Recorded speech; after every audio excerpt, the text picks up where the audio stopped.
Today on the Topic Show, Bud Light turned out to actually pay Dylan Mulvaney $185,000 for the campaign that they claimed was just a single can. Target expects shoplifting to continue and get worse. Bud Light Chief Marketing Officer finally is leaving.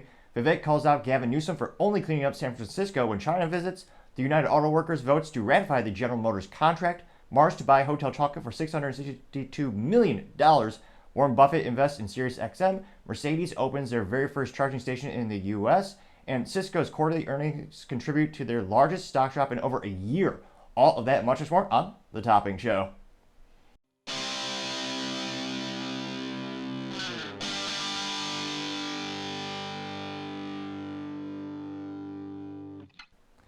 Thank you everyone for taking the time to tune in today. Today's episode of Topping Show is sponsored by Topping Technologies.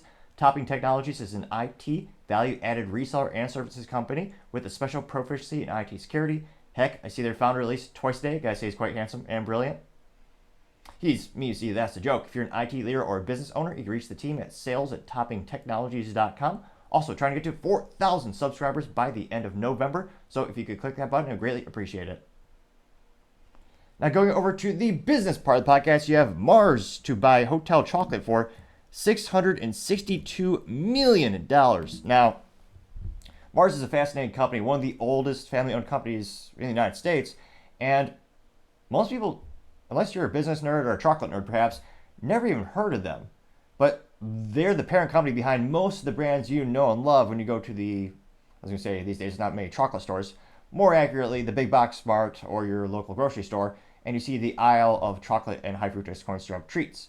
Now, perhaps the most brands that people recognize them, again, this is the parent company. They make Three Musketeers, which perhaps it's a little dated. That was hip when I was a child, as the youth might say. Well, antithesis of youth, the old souls might say.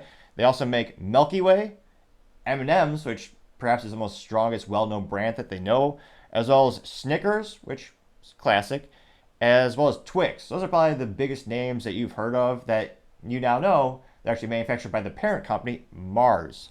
Now, this article comes to us thanks to Bloomberg, and it turns out Upmarket Hotel Chocolate is the actual company name which they're purchasing them from, and it's for $664 million, and it pledges to sell the high-end chocolatier of their, apparently these are chocolate names, Puddles, Slabs, and Batons, which I was about to say, I can't help but wonder, have these really their names?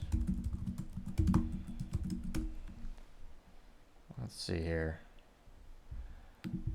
Actually, not so much brought to you by Bloomberg. The article is actually locked behind a paywall, so let me go ahead and pull it up, or more accurately log in really quick here. Oh, the technology. Come on now.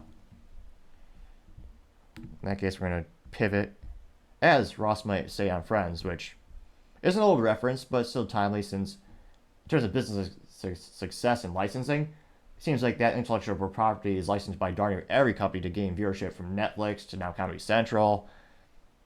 It seems to be a great ROI. But nevertheless, back to the substance at hand. We're going to go over to Reuters, and this article comes to us by Sarah Young, and they go on to say that the all-cash offer, again, this is in European British money, 375 pence per share. And the analysts called it a knockout bid. The shares went up 162% to 364 pence. The co-founder and the CEO will stay on for 5 years, which is pretty good. That's one of the most detrimental things that can happen when a company goes through transitions is what happens to the original founders of the company.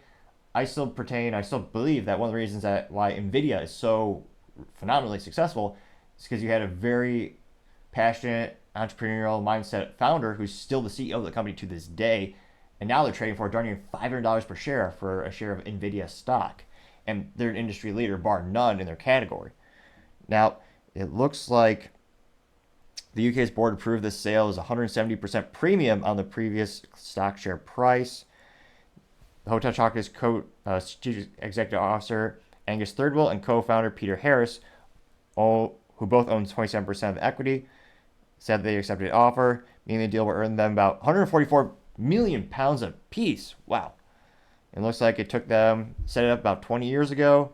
They stated to aim that they wanted to make chocolate exciting, succeed, bringing ethical, affordable luxury to the British market with over 130 stores. So it'll be interesting to see how much chocolate consolidation there is in the industry. And again, it makes sense. I know every chocolate company says they're the best and they taste a little bit different. And they do. They probably add their 11 herbs and spices and what have you. But a lot of the core materials, kind of like high fructose corn syrup, cacao leaves, there's a lot of benefits when you buy in huge economies of scale. It'll be interesting to see how much of a hands-off the approach they have. Again, it's good news the founder's going to be involved for about 5 years, guarantee. And it'll be interesting if there's a sunset or option to renew or how long they let him continue to lead the company. But interesting news from the UK as the US grows. It'll be interesting to see if they succeed, but time shall tell. Other interesting business news, you have Warren Buffett revealing that he invested in SiriusXM. And of course, that helped their stock to jump a pretty good amount. So bringing up Sirius's total stock value right now, which, let's see here. They haven't been doing so great. So the past 5-year trend, their stock is down 17.08%. And of course, to specify as of today of this recording, again, you have to edit it, put it in the Go computer, upload it, but it's $5.02 per share now. In the past 1 year, it's gone down 20.99%. Year to date, it's down 13.21%. Now, in the past 6 months, it's up 38.43%. Past 1 month, it's up 6%. In the past 5 days, again, thanks to Warren Buffett, it jumped up 8.3%. So that news just alone, because again, if you look at Warren Buffett's buying pattern, his investing patterns, historically, he is pretty gosh darn accurate. The only most successful trader better than him would be Nancy Pelosi's husband, who I guess this person is just smarter than the Oracle of Omaha. Or it's because they manipulate the market. Who could really tell? But going back to Berkshire Hathaway and Warren Buffett, he historically invests in a lot of staple companies like soap, insurance, hot fizzy Coca-Cola water. And he usually looks for companies he wants to invest in, and the sign of his endorsement is a huge approval for pretty much the whole investing community because he makes so little bad choices. Now, it looks like just at the news of him investing in the company, it helped the shares jump up 11% earlier last week. Now, according to Berkshire's 13F report, which discloses its holdings, the company purchased nearly 9.7 million shares at a current market value, or the market value of the purchase at $43.8 million. It looks like it'll be interesting to see what Sirius said recently. They're also going to combine a few of their offerings and try to come up with an app in an attempt to combat the 800-pound gorilla in the room, which is good old Spotify. Which, I was going to say, an apt metaphor since some people say Joe Rogan is as strong as a gorilla. He's never wrestled one or done jiu-jitsu with one, however. That might be a good pay-per-view. But that's just my 3 cents. Now, interestingly enough, SiriusXM, in terms of their talent pool, I think the most well-known talent is going to be Howard Stern, which his popularity has declined precipitously throughout the years, as he used to be a very famous contrarian, really did very controversial things throughout his whole career, and nowadays he's much more mainstream. He kind of sticks to the regular talking points. There's not as many controversies as there used to be, which in many ways controversy sells. One of the reasons the Daily Wire spiked in popularity last week is because of the ongoing feud between Ben Shapiro and Candace Owens, who are two of the most popular talk show hosts and podcasters ever, and they have differences in opinion, and it's a spicy situation, as the youth might say. And that's getting millions of people to tune in, and I'm sure some people are subscribing and signing up for their paid Daily Wire Plus just to kind of gain a little bit more insight.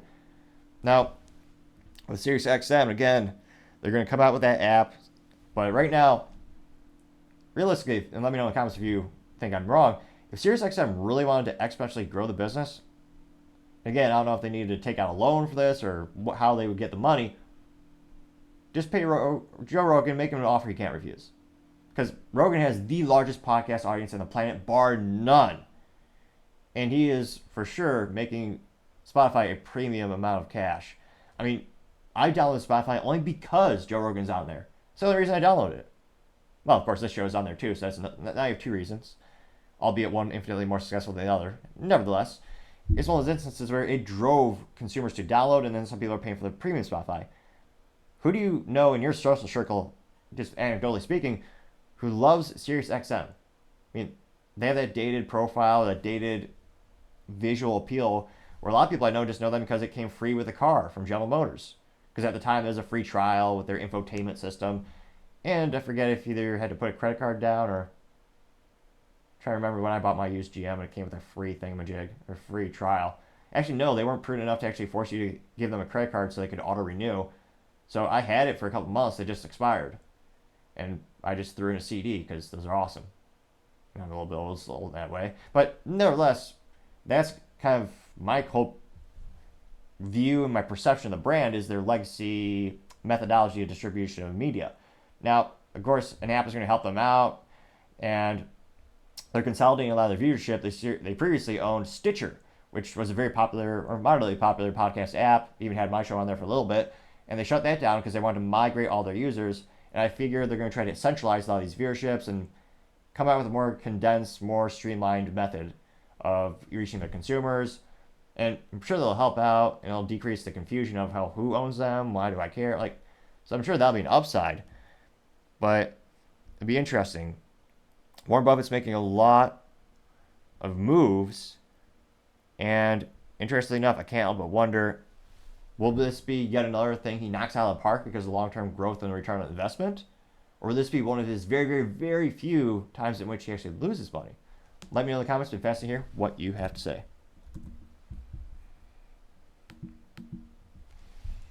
Other interesting business news, you have Mercedes-Benz opening their first charging hub in the USA, and it's going to be powered by 100% renewable energy.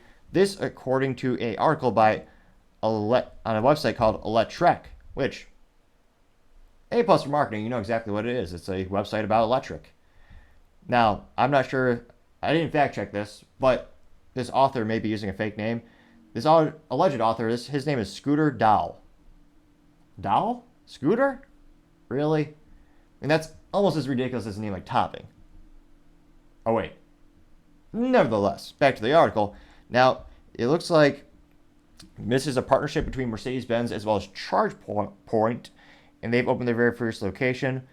And specifically, both the MN8 Energy and Mercedes-Benz would finance and jointly operate the network. They're planning to have over 400 charging hubs to become home to over 2,500 individual ChargePoint DC fast charging piles across the U.S. and Canada. Now, interestingly enough, early November, we learned that Therapy Mercedes-Benz is planning a pair of its new charging ports networks, including 55 charging hubs and properties owned by Simon, and U.S. real estate investment trust and owner of countless shopping malls. Now, specifically, it looks like the first one is going to be besides their U.S. headquarters in Sandy Springs, Georgia, which makes sense. That better be as fancy and shiny as possible because that's very similar to retail. It's kind of your pinnacle storefront or your signature store is what some of them call it. It's where you test your new ideas, and it's right next to the headquarters. And it's where a lot of eyeballs on it. It's great marketing, gets a lot of eyeballs behind it. And they also claim that the new tech by ChargePoint, some EVs will be able to recoup a charge from 10 to 80% in under 20 minutes, depending on the vehicle's platform architecture. And that would be a feat in and of itself. They also say it's going to be 100% renewable energy. And again, as you have more and more automotive companies going into the EV category, it'll be interesting to see if they can actually, the real 800-pound gorilla in the room, the real question is, will this be able to take on Tesla's charging station in their network, which they already have a huge lead on the competition. May would say both in quality and quantity. They're popping up everywhere like gophers or prairie dogs or something to that effect. They are darn near everywhere. Now, Mercedes-Benz also noted that they have agreement with Buc-ee's to put Mercedes-branded charging hubs at most of the former existing locations. This will begin with 30 hubs by the end of 2024.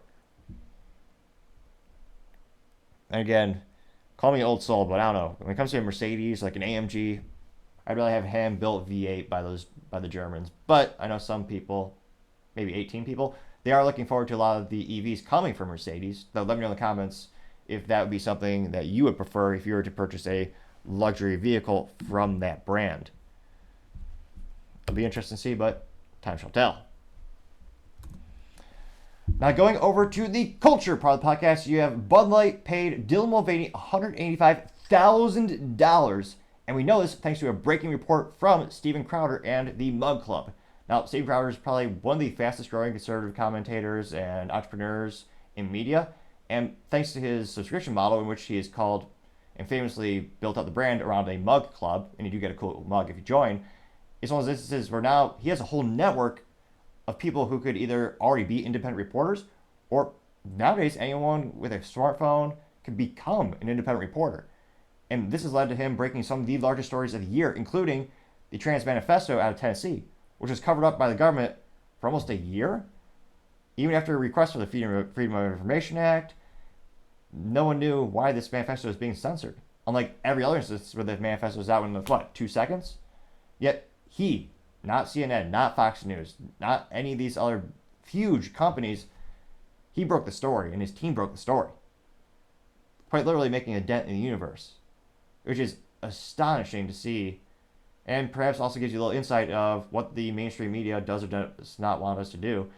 And I can't but think, well, there's only 2 reasons why the mainstream media wouldn't break these stories first.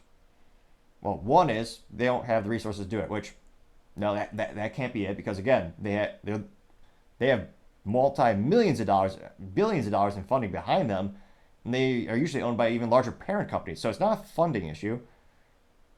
2, they don't want to. I mean, those are the only 2 options I can possibly comprehend. And now we have another instance where, again, Bud Light has the business blunder of the year. That award is locked in for them. I might have to send something to their former CIA operative, Brandon Whitworth, who's the CEO of the company now. It is an instance where they did this on April 1st, which is kind of funny in of itself. But again, this cliche, traditional frat boy brand, Americana brand, which Belgium owns now, is one of those instances where Melissa Hireschild, who will go down in history as being one of the most brilliant, obvious sarcasm of course, marketing managers or directors in history, she thought the brand was too fratty. She said, hey, we're going to have a new brand ambassador, which, again, that's a very proven business model. A lot of marketing companies do that.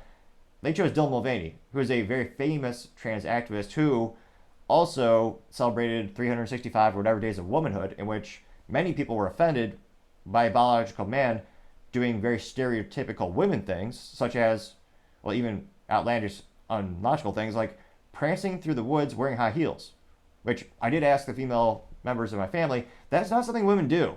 But Dylan claimed it was during one of Dylan's days of celebration of womanhood. So not only was that a controversy, but then the trans community there's controversy there because Dylan never got the surgery that many, or some of them say is a requirement to the transition. So even before they chose this individual, it was a controversial person. Although it didn't stop this individual from getting millions of dollars in contracts from companies like literally makeup companies. And Bud Light did this promo where they said, all right, we're going to plaster this person's face on a can and make some history. And they did make history. And by history, I mean they lost 40% of their sales in one of the months. Now, in Q2, they lost $400 million. And to clarify, on average, a weekly average, the Bud Light brand specifically is down 30% week over week by sales dollar amount. Now, by sales volume amount, it's usually down about 26% per week, with the other brands, including Budweiser, around 10%, and Michelob Ultra, around 5.8%. Those are the top 3 brands of the huge Anheuser-Busch InBev portfolio that have been affected most by this boycott. And again, Bud Light kept promising us, hey, it was just one can. It wasn't a campaign. It was all a mistake. You could trust us. Well, no, we actually can't, because they've lied time and time again. And it's only about 30 seconds, but it, of course, as the youth might say, it went viral. And before Steven says it, he actually types this out, and he says, quote, breaking, Mug Club Undercover obtains never-before-seen financial statement showing Bud Light paid Dylan Mulvaney $185,000 for a disastrous influencer campaign. And without further ado, I will play the clip. This is an exclusive that was sent to us and we verified. You can bring this up. This is the document obtained by Mug Club Undercover, shows that the figure is much higher. Wow. Dylan Mulvaney was paid. There was one deposit there of $185,000 paid by Bud Light. $185,000. Yes, another man being paid more than WNBA star players. I know you're thinking, but That's true. And here's the issue. If it would have been successful, working in this industry, you don't pay $185,000 to an influencer if you don't plan to continue some kind of a campaign. Right. They were testing the waters. This would have become a national campaign if they thought it was going to work. This is an exclusive. And again, it's one of those instances where we all suspected this, but thanks to the independent reporters at the Mug Club, now we know Bud Light, in fact, paid this person a astonishing amount of money. I mean, $185K is huge. Now, granted, the government will steal half of it when you have your income tax. I mean, not steal, they tax it. But nevertheless, that is a huge amount of money, which is perhaps, they say a picture is worth 1,000 words. I suppose in this case, a picture is worth $185,000, because I believe that is the extent to which the influencer got involved with the brand before there's a huge backlash. Now, this one clip that Steven put on the Twitter, or as 12 people call it X, got 1.6 million views and 9.8 thousand likes. And he also does show the screenshot where you see the line item on the Excel sheet, and it says Dylan Mulvaney, $185,000, which is astonishing. And it actually shows you Martha Stewart got $275,000, and a couple of other celebrities. Neil Patrick Harris got $240,000. Jeez Louise. Talk about an easy gig. And that specific picture by Steven got 1.6 thousand likes. And let's go to the comments and see how interesting they are. And unlike the post by Bud Light, these will not be censored, thankfully. Now, I'm looking down here. First comment is by Jonathan, and he says, quote, they paid $185K to lose $11 billion in market cap, unquote. Clown emoji face. That got 1.3 thousand likes. Ned Eulers says, quote, wait, I can get $200K for pretending to be a woman? I need to reevaluate my life choices, unquote. I got 389 likes. Matthew J. Show says, quote, imagine giving that dude $185K. That got 180 likes. Mike says, quote, that's the worst $185K they've ever spent, unquote, getting 335 likes.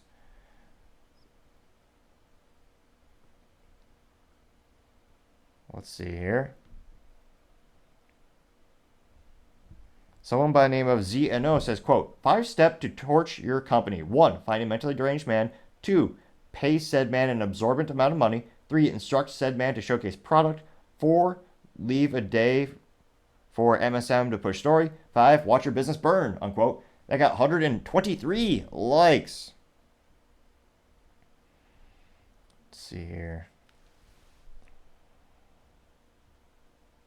The Hansford Institute says, quote, how bad do you feel if you're Neil Patrick Harris, one of the most talented and accomplished actors for a generation, and you're pulling not even 30% more than some Johnny come lately? Probably not very bad because it's still $250,000, unquote, getting 53 likes.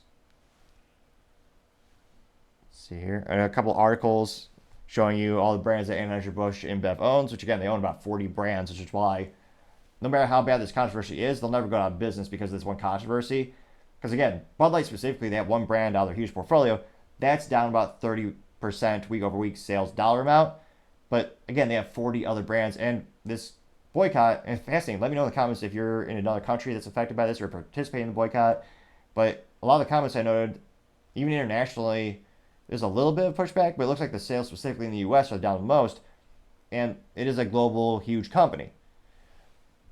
Now let's go here. Jay says, quote, I want to applaud you and your Mug Club team for getting back to your roots, which is covering these topics and stories. I felt past 2 years you have drifted away from it, but this past 2 weeks have felt like classic Crowder, and we all originally started following, unquote, getting 38 likes. A brilliant meme. It's one of those instances in which you have someone riding a bicycle and put a rod or a little stick in the front wheel and they flip over. And it starts off with the guy riding the bicycle saying, quote, you know who's Friday now touch? And then the second meme is, our customers, am I right? And they put the stick and they fall over. And they had Bud Light, a case of Bud Light as the person's head. That got 90 likes. Let's see here.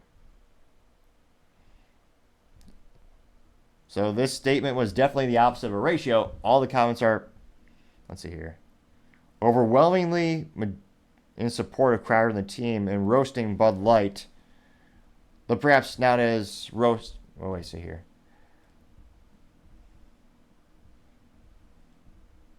Yeah, they're all roasting Bud Light, though that is perhaps not as abhorrent as actually having to drink Bud Light. Just roast it.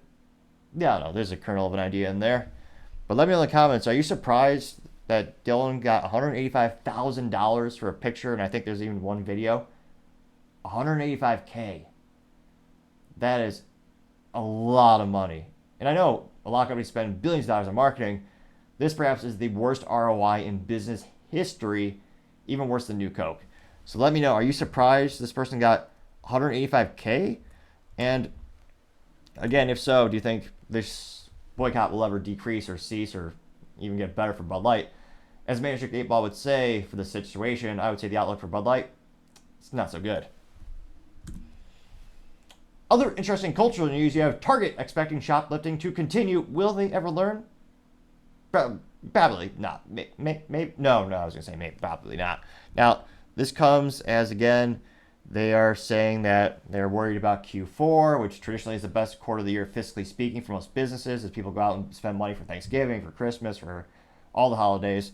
And this is a New York Post article by Lisa Fitchkinher, and she has a couple quotes from Target. Now, Target said they expect shoplifting will be continuing with a, quote, significant oh, geez Louise.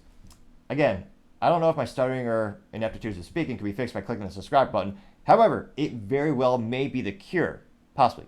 Perhaps. I'm just saying it can't hurt to try. It does help the channel.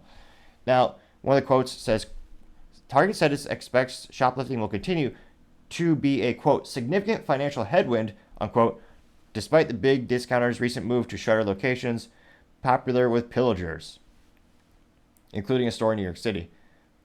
It is hilarious, just the vernacular, the way you frame certain things. You could make things sound softer or more appealing. In this case, they're calling, locations with pillagers, which, in my opinion, is not negative enough. I would say morally, mentally vacuous people who steal luxury items from these stores. Because again, Target's a luxury store. You don't need anything in a Target. And these people are stealing clothing, jewelry, electronics.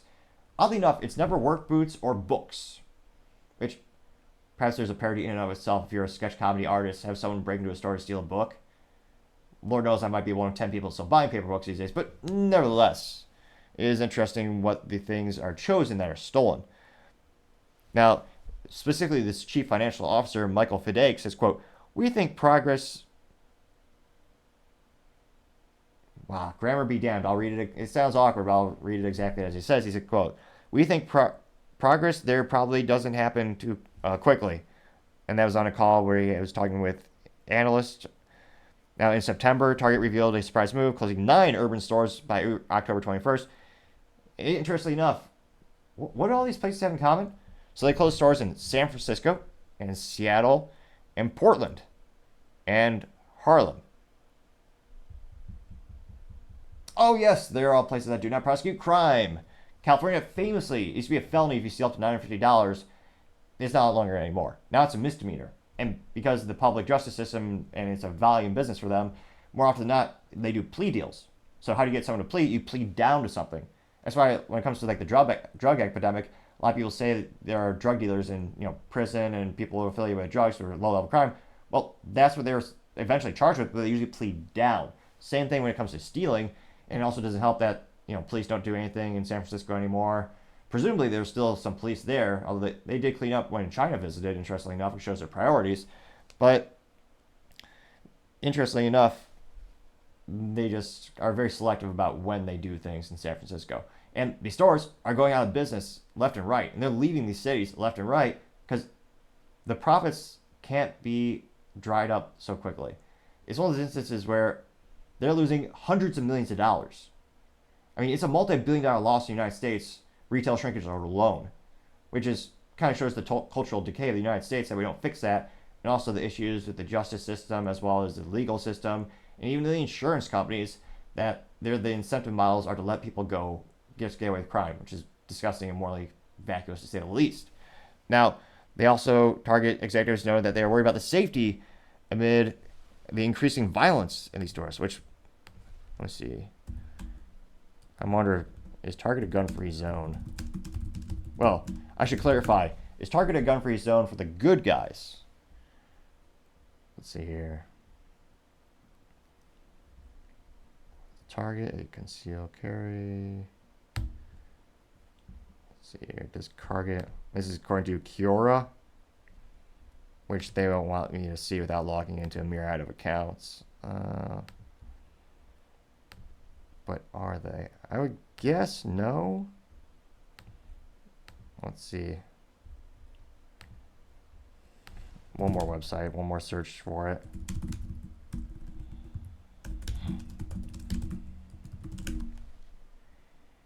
Okay, this is according to KJ or KV2 in Amarillo, Texas. This is from 2014. An article saying how you can no longer carry in Target. Trying to see if there's any more updated articles. 2012, another article saying that Target does not allow employees to conceal carry, which, of course, I mean, why let your employees defend yourself? Just force them to be victims. Obviously, that's disgusting and morally abhorrent, to say the least. Let's see. So a couple contradictory articles, and again, some of these companies have state-by-state policies, but at the end of the day, I don't think any of these stores should be gun-free, because again, that's where the most morally disgusting, vacuous things in history happen. So when you disarm the good guys. And of course, the CFO continued to say, we're focused on progress over time. It's not expected to happen overnight. Continued to say, quote, growth in shrink remains a significant financial headwind, and we're determined to continue making progress in the years ahead, unquote. Let's see here. Again, their sales are increasing despite controversies. It'll be interesting to see how long they can continue to operate. There's a lot of articles saying about how they're putting stuff behind a lock and key, so they're starting to lock items up to try to decrease theft. And there's apparently this is a study by Coresight Research saying that 26% of consumers said they shop elsewhere at their local store, put items under lock and key. So again, you're going to turn off customers in that regard. So you fix one problem, but another problem pops up. So it'll be interesting to see where Target goes from here. Now, in terms of the comments on the New York Post, they're entertaining to say the least. One of the first comments comes from Cool Breeze. This person says, quote, closing problematic stores isn't the solution. Arresting, prosecuting, and incarcerating the criminals is, unquote. They got 24 likes. Someone by the name of Plain Truth says, quote, I'm loving that woke Target is reaping the benefits of their progressive democratic policies, namely the erosion of law and order, unquote, getting 26 likes. Randy V. Peters says, quote, merchandise locked up behind plexiglass tells me loud and clear that the store is dangerous and visited by frequent shoplifters. I don't want to be knocked down by those people as I try to shop. Goodbye, Target. Hello again, Amazon, unquote, getting 22 likes. Ruth Wagnett says, quote, after Target gave instruction to police regarding shoplifting, I'm not surprised, unquote, getting 11 likes. Someone in the comments by the name of Dennis Tiger says, quote, they're mostly peaceful shoppers, unquote. They got 7 likes, which is a callback to the good old CNN meme where they said it was a mostly peaceful protest. At the same time, there's buildings burning behind the reporter. It's almost as if we live in a simulation. You can't make some of this stuff up. So it looks like, as the youth might say, Target was roasted in the comments section, as pretty much everyone is roasting them for their policies and their lack of trying to actually fix the problem. And again, from a cultural concern, I wonder if there ever will be an actual shift where people shop somewhere else and they just say, hey, we're not going to support you, Target, anymore. You're not doing the right thing. You're quite literally incentivizing the problem by not prosecuting the bad guys, just letting them walk in and steal whatever they want. So it'll be interesting to see. Let me know in the comments. Hopefully the culture just shift and a little order comes in the future, but time shall tell. Other interesting culture news, you have Bud Light Chief Marketing Officer leaving, finally, which kind of goes to show you how ridiculous. It took them a little over half a year to recognize their unparalleled ineptitudes. Again, from a cultural significance, this was the biggest backfire business blunder in history, I would venture to say, where they thought, you know what? Dylan Mulvaney is a very popular individual. There are companies like Maybelline and tampon companies giving this individual hundreds of thousands and even $1 million contracts. So we're trying to read the air. We think this is a cultural win to put our brand behind this individual. Because our fratty traditionally conservative customers, they probably agree with this individual. And oh no, they were wrong. Now, specifically, a gentleman by the name of Binot Garb will be stepping down by the end of the year. And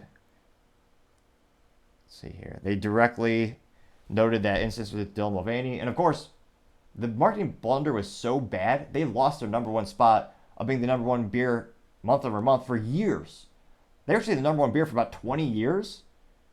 And thanks to this marketing blunder, they just shot themselves in the foot. And Modelo actually overtook that spot earlier this year. Which, again, to clarify, in the United States, Modelo is a separate business brand. It's owned by Constellation Brands. Now, globally, yes, Modelo is owned by Anheuser-Busch InBev. However, if you're in the United States and you believe in the boycott and you do not want to support Anheuser-Busch InBev, rest assured you can purchase Modelo guilt-free. Now, that being said, if you're buying everything else, look at the 40-plus other beer brands that are owned by Anheuser-Busch InBev, because you may or may not be supporting them appropriately or boycotting them appropriately. Personally, I like to support family-owned businesses every time I can. So at my recent IT cybersecurity event, we actually bought the whole display of Yangling from our local big box mart. And they're still family-owned after all these years, and the oldest family-owned brewery, though we're not sponsored by them. Yeah, that'd be kind of cool. But nevertheless, it looks like the U.S. Chief Commercial Officer Kyle Norrington will subsequently take over for that marketing position. And they brag about how they won that this is a LinkedIn article specifically by Kara Reinhart. And they brag about how they won that multi-year, they called it a lucrative deal with the UFC, which, again, I don't think that's a lucrative deal. You're paying $100 million, a record amount. It's good for the UFC, but how many UFC fans really are going to be influenced by that? It's like, you saw the logo on the octagon. Is that going to make you go buy the brand? Are you going to respect the brand now? I mean, it's one of those instances where sometimes in marketing it's very hard to measure the ROI. Well, in this case with Dylan Mulvaney, it's very easy to see that big sales drop precipitously by 30%. They had lost $400 million compared to the last fiscal Q2 specifically alone. And that's very easy to quantify. But when it comes to like putting your logo on a screen or on something on a sports balls game, I'm always pretty pessimistic. And one of the reasons I don't do those types of things is it's kind of hard to measure that. So let me know in the comments, do you think, will the UFC event, is that going to be a successful marketing campaign when people are going to see it and they go, oh yeah, that's going to make me want to buy a case of Bud Light now because they're in the middle of the octagon. I mean, that might be a thing. I mean, when it comes to Bud Light, I still think the Magic 8 Ball is still going to say the outlook is not so good. Now, going over to the political part of the podcast, you have Vivek Ramaswamy calling out Gavin Newsom for only cleaning up San Francisco when China visits, which Gavin Newsom actually said in an interview in front of cameras and real people, which shows you how little he cares. He admits, oh yeah, we have international folks coming over here, so we're going to clean the place up.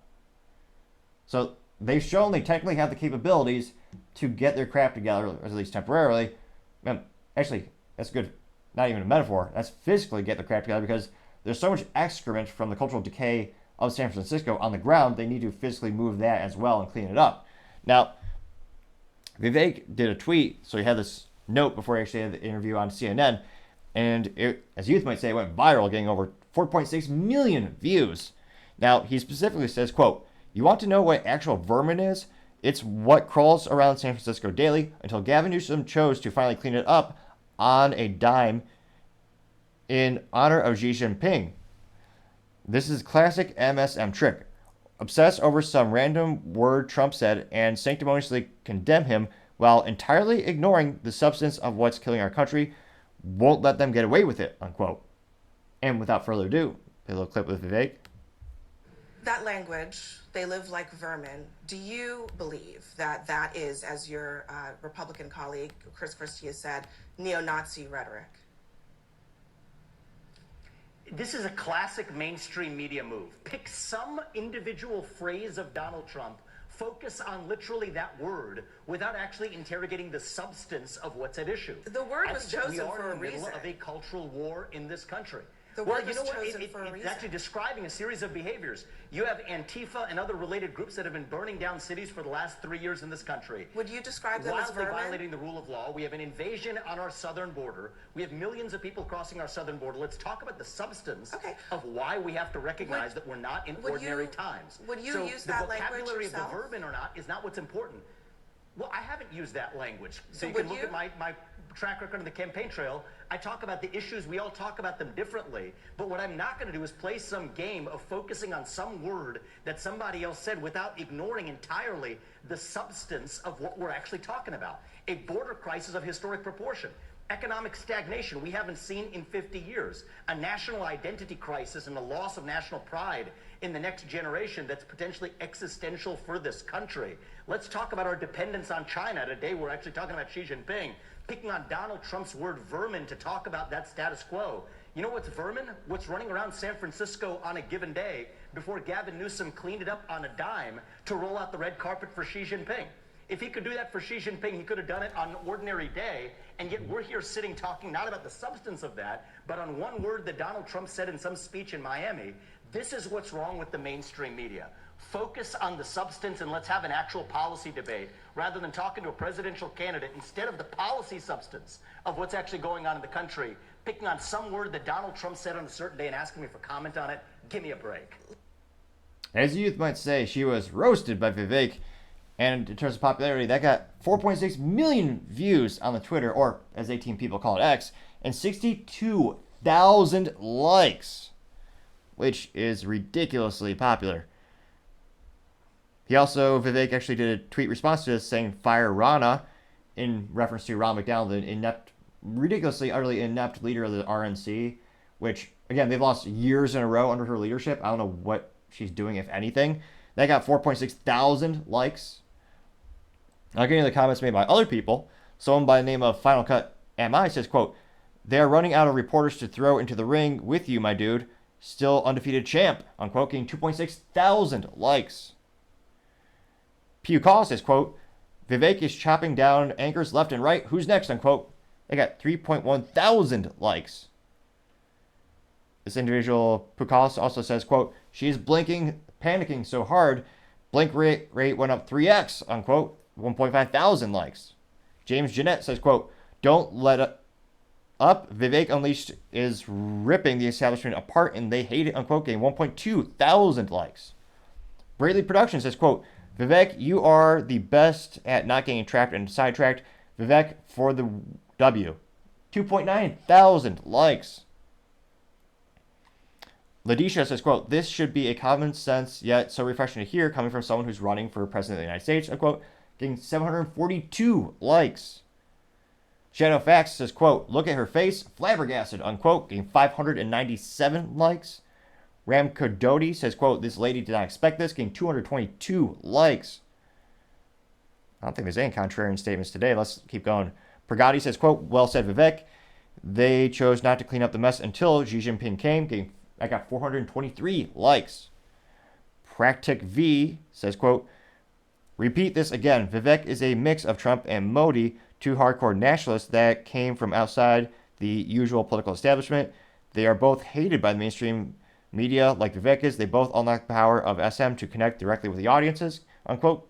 I got 302 likes. Esteban says, quote, "Finally someone who doesn't fall for the bullshit games from the mainstream media. This guy is strong and focused," unquote, with flexing bicep emoji as well. Got 663 likes.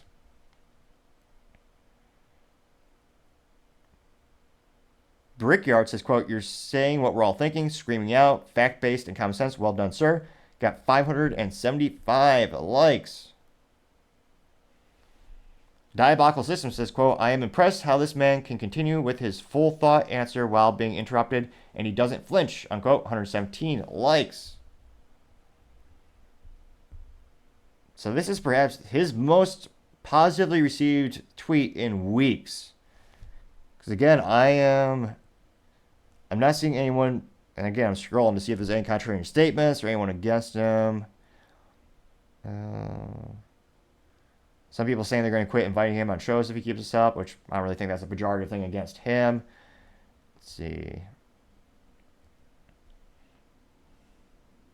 A lot of people say her career is over. He roasted her. A lot of people saying well played, getting between 30 and 50 likes.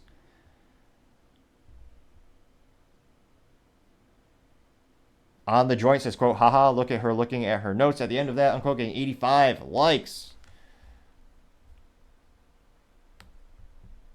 So, as the youth might say, very viscerally, he roasted her and went viral. And I think a lot of people are starting to see the red herring argument and starting to call it out more and more, and starting to ask people, well, why don't you address the substance of the actual issue, not use talking points?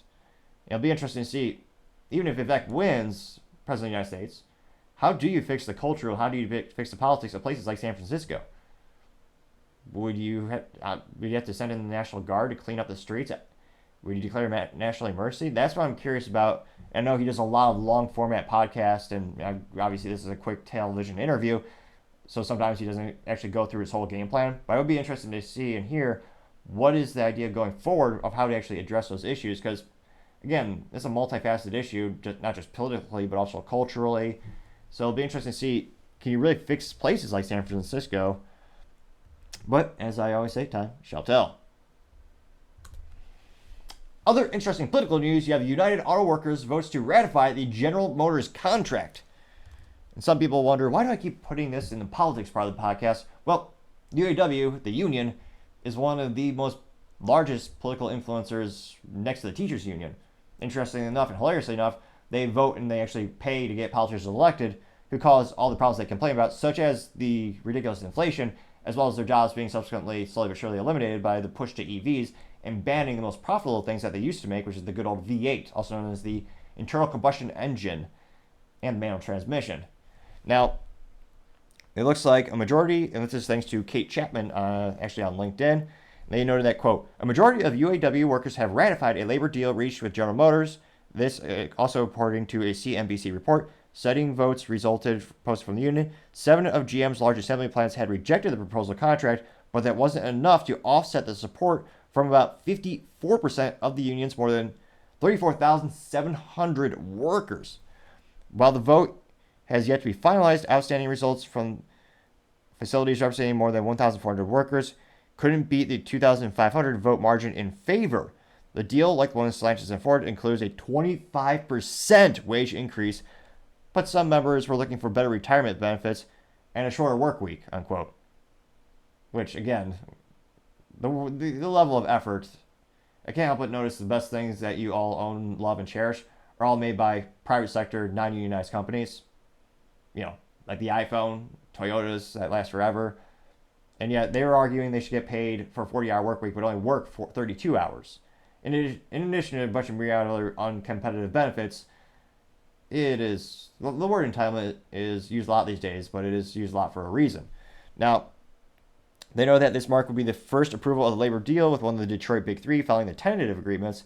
Some 67% of workers at Ford and Stellantis have already voted in favor of their proposed contracts with GM. And again, this apparently is ending the 39-day work strike with them, where they're getting paid $500 per week by the union. So it'll be interesting to see, ratify the deal. How much is going to, I can't imagine how much your next vehicle is if you're going to, well, for the people who choose to buy General Motors products, it'll be interesting to see how greater the cost is per vehicle, especially compared to the competition. And I can't help but wonder if the quality will go up. But again, I was going to say, for investors and people who are interested in General Motors, this was not, I was going to say, it's one of those things where they're damned if they did, damned if they don't. Because again, a 25% increase in wages, that's not going to be good for the balance sheets. And people keep forgetting, a lot of the articles fail to mention, General Motors has a lot of long-term debt. We're talking in the billions of dollars that they eventually need to pay back. There's a lot of parallels between General Motors and the U.S. government. That's not a good thing.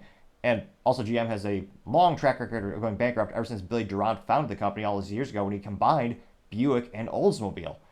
He actually founded the company, went bankrupt once.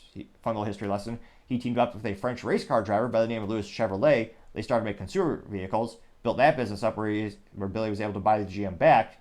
They went bankrupt again. He was forced out. And then back in 2009, they went bankrupt again, in part because of the high absorbent cost benefits and retirements and all entitlements from the UAW. In addition to obviously the global economy with the whole housing crisis, but it's a huge contributing factor. And again, they're increasing that cost by 25%. It'll be interesting to see again how are they going to do long term?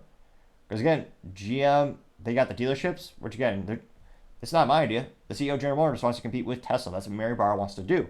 Well, one, they have the unions, which is a huge increase in labor, and many people would argue is a decrease in quality. But they also have the huge cost of dealerships, which again, Tesla does not have those. And legally speaking, GM can't tell a dealership what to sell the car for. It's an independent business. It's kind of like a licensing franchise agreement where they have the rights to use the GM product names and everything on their signage.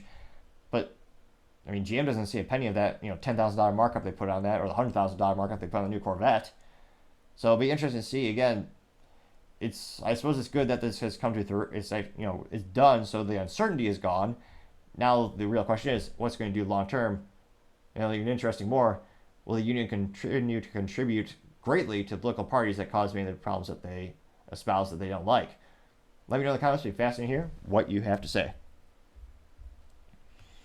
Now going over to the business blunder of the day, you have Cisco quarterly earnings equals their stock dropping about 10%, the worst single day in over a year. Now Cisco is the largest networking company on the planet, and yes, I know they sell everything, pretty much everything on the planet these days. It's just technologies, but it's one of those things where most people know them for networking. When I mean network, I mean switches, wireless access points, data center, huge switches the size of Volkswagens. Well, maybe not Volkswagen, but perhaps a smart car. But nevertheless, it looks like they closed specifically about 9.8% last Thursday, making the worst day since May 19th, 2022, when their stock dropped 13.7%. This is interesting. You would think at its face value, it's because they, maybe they didn't do well fiscally speaking. Well, they actually beat Wall Street expectations for revenue and earnings, but they did give guidance for its second fiscal quarter. And again, their fiscal year and fiscal calendar is not the same as the calendar year, which a lot of tech companies do that, interestingly enough.